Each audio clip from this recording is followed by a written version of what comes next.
Now, vegan diets are often promoted as being both healthy and ethical. As you're about to learn, however, this is not necessarily the case.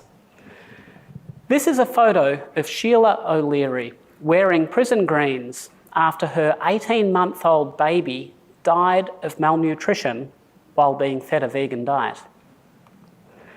And this, unfortunately, was not an isolated incident. In fact, after a number of deaths linked to vegan diets, Belgium has now introduced laws where parents face 2 years in jail if they feed their children vegan diets without vitamin supplements and close medical supervision, including regular blood tests. And even if a vegan diet doesn't kill, it can still lead to severe and often permanent consequences. No parent should ever have to live with the knowledge that they've caused their child permanent brain damage, nor should they have to watch their toddler's bones snap under the weight of their own body, both consequences of vegan diets. So how is it then that diets which are promoted for their health benefits could be dangerous to children? Well, it comes down to nutrients, or more specifically, the lack thereof. The most well-known being vitamin B12. There's an awful lot of misinformation surrounding whether or not plant-based foods have B12, so I'll make it simple. There is none. The amount of B12 you see in the foods on screen here is exactly 0. And the deadliness of B12 deficiency has been known for a long time. In fact, there's a condition where vitamin B12 cannot be effectively absorbed into the body, called pernicious anemia. Pernicious, quite literally meaning deadly or harmful. And for a long time, this disease, pernicious anemia, was universally fatal. I'll say that again, universally fatal. It was only in 1925 when the use of beef liver extracts containing B12 began to be injected that pernicious anemia ceased to be universally deadly. The discovery, in fact, led to the awarding of the 1934 Nobel Prize. The fact is, it's impossible to get adequate B12 from any plant food that has not been specifically fortified. And please don't believe the lie that you can get enough B12 from the dirt of unwashed vegetables. This is simply untrue. Even eating dirt can't save an unsupplemented vegan diet. And it wasn't until 1972 when B12 was finally synthesised in the lab. And after this, following a vegan diet theoretically became possible longer term. And when I say longer term, I mean for more than about 5 years, because that's about how much B12 can be stored in the liver. So how does a well-balanced vegan diet, as promoted by the likes of Dr. Michael Greger here, reconcile with the B12 deficient nature of a vegan diet? Understand that the phrase well-balanced is really code for needs supplementing, either in the form of foods which have had B12 artificially added, or simply by taking B12 supplements themselves. Even though it's universally accepted that plant-based diets are deficient in B12, necessitating supplementation, and the supplements are both cheap and readily available, the rate of B12 deficiencies in vegetarians, let alone vegans, is staggering.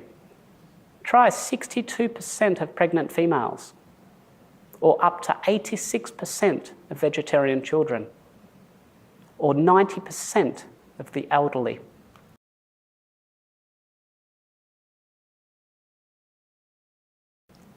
Consider for a moment that if vegetarians and vegans fail to supplement with a nutrient known to be essential, that is cheap and easy to get, what does it mean for other less well-known nutrients that are only found in animal foods? Grass-fed steak, for example, contains vitamins D, B12, K2 and A, the omega-3 fats EPA and DHEA, creatine, carnosine, carnitine, choline, heme iron, taurine and zinc, all of which are either absent or deficient on a plant-based diet. So here's a question. How can a vegan diet possibly be the healthiest diet for humankind when without artificial supplementation, it will eventually kill you? Now you may be sitting there thinking, yeah, that makes sense, and yet still be a bit confused at how plant-based advocates can cite piles of seemingly valid science. Well, they do this by relying on poor quality science. Meet the evidence pyramid, more formally known as the research hierarchy. Down the bottom, we've got the lowest level of evidence. The middle layer, in light blue, refers to a weak type of research known as observational or epidemiological studies. Now, the ranking of observational studies down from the top of the hierarchy reflects their limitations. As the name suggests, they involve the observation of populations, and relationships between observations are then interpreted. For example, the rate of cancer might be compared to the number of bananas eaten. It's important to understand, though, that just because two observations associate together provides no evidence that one caused the other. Observational research cannot prove anything. In a legal sense, observational research provides circumstantial evidence. And while observational studies do have a place, they really ought to be backed up by experimental research. And any researcher who uses observational evidence to prove causation is not only scientifically incompetent, they probably don't like cats. Whenever you see headlines demonising red meat, they refer to either a link or an association. And when you see these words, you know that the research was observational, and therefore the conclusions drawn are almost certainly meaningless. Another issue is that much of the observational research on nutrition is performed using self-reported food frequency questionnaires, as if asking someone how many eggs they consumed in the previous 12 months could be in any way reliable. Bear in mind that most people struggle to remember what they've had for breakfast. And just in case the unreliability of food frequency questionnaires doesn't confound findings enough, researchers often conflate things like pizzas, hot dogs and hamburgers with red meat. And you don't need an overpriced research degree to know that this kind of conflation is not scientifically valid. People eating hamburgers are probably also having a side of Coke and fries. This is called confounding, and it's impossible to control adequately. Furthermore, how should you categorise this pizza with ham and pineapple?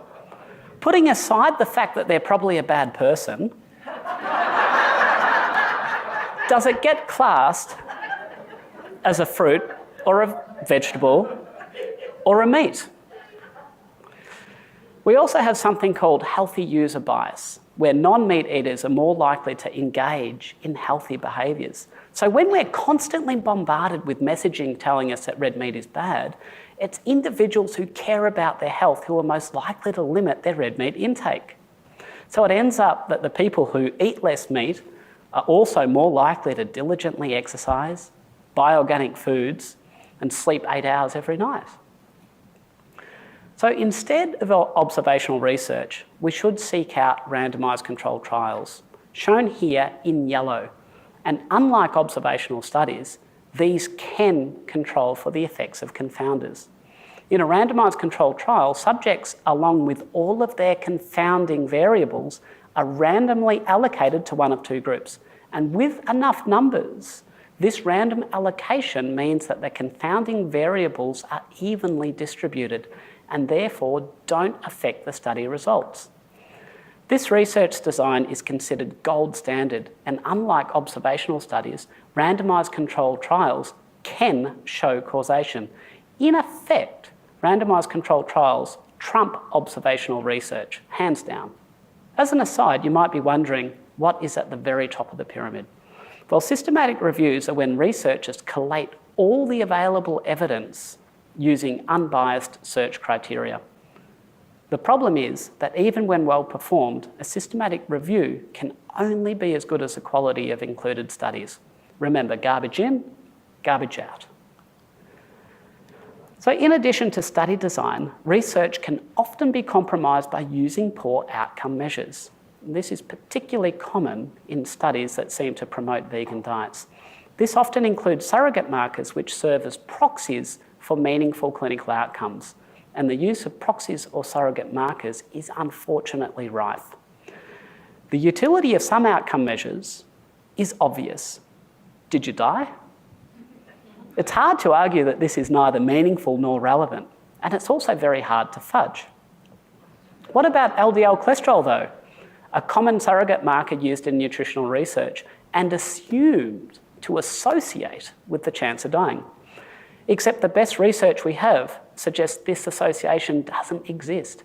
The overwhelming finding of this systematic review of 19 cohort studies with more than 68,000 participants was that the higher the LDL level, the less chance of dying.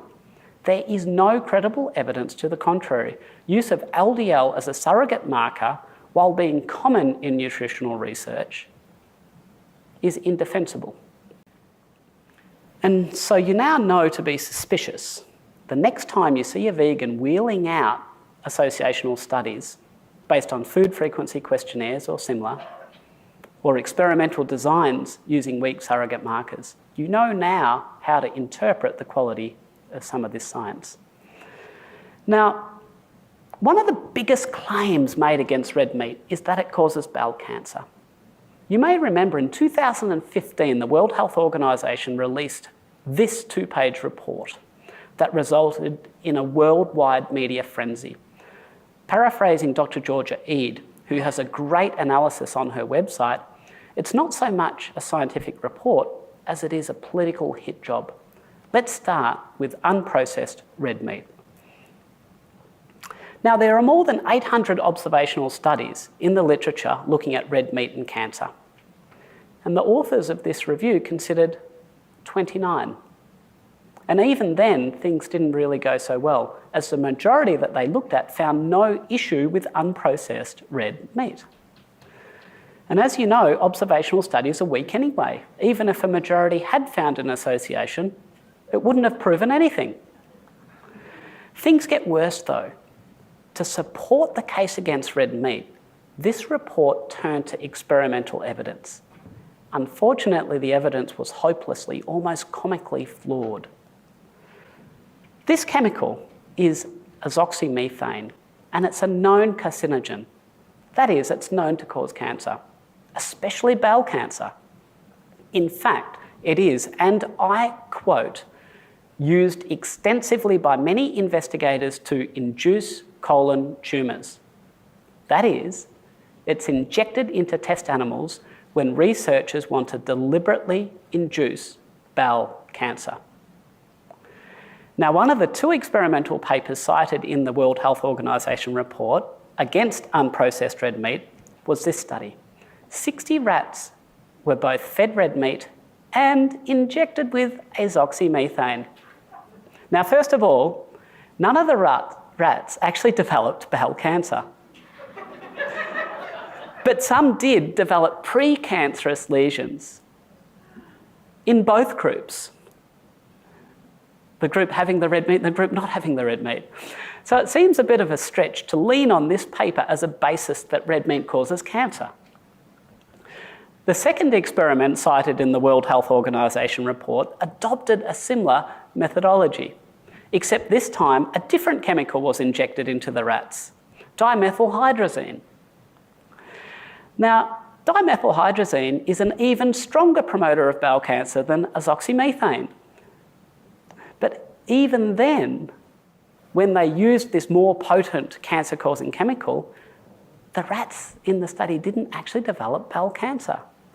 And that, folks, is the sum total of the evidence used by the World Health Organization to conclude that unprocessed red meats cause bowel cancer.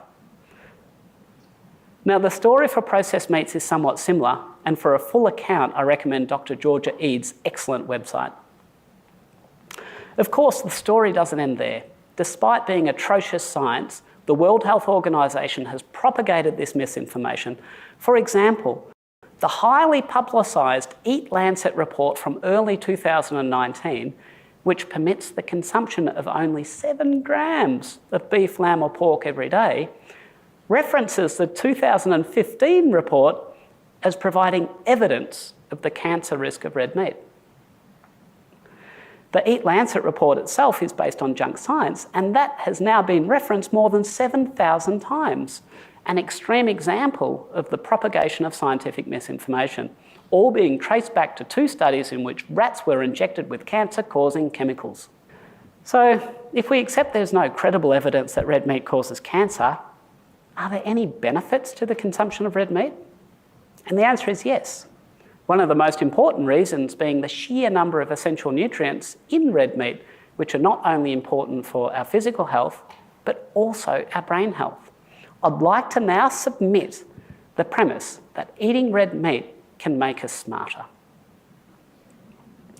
Pictures like this are common in vegan propaganda, the implication being that plant-based diets are good for brain health, although this claim should be questioned in light of the fact that vegan diet can result in permanent brain damage in infants. Since the onset of plant-based agriculture, it seems that the brains of modern humans have shrunk by about 10%. Compare the 40,000-year-old skull of a pre-agricultural man with his modern European counterpart. And one of the reasons for this is likely to relate to the reduced intake of high-quality omega-3 fats in modern man, which incidentally is also found in grass-fed beef. The most important omega-3 is docosahexaenoic acid, or DHA, making up about 20% of the fat in the brain. DHA is a predominant structural fatty acid, and thus it is particularly important in the developing brain. Also handy as far as brain health is concerned is eicosapentaenoic acid, or EPA, which is converted into DHA readily. Now, EPA also has several important functions, including helping regulate inflammation and clotting. Understand then that plants contain neither DHA nor EPA. Exactly 0.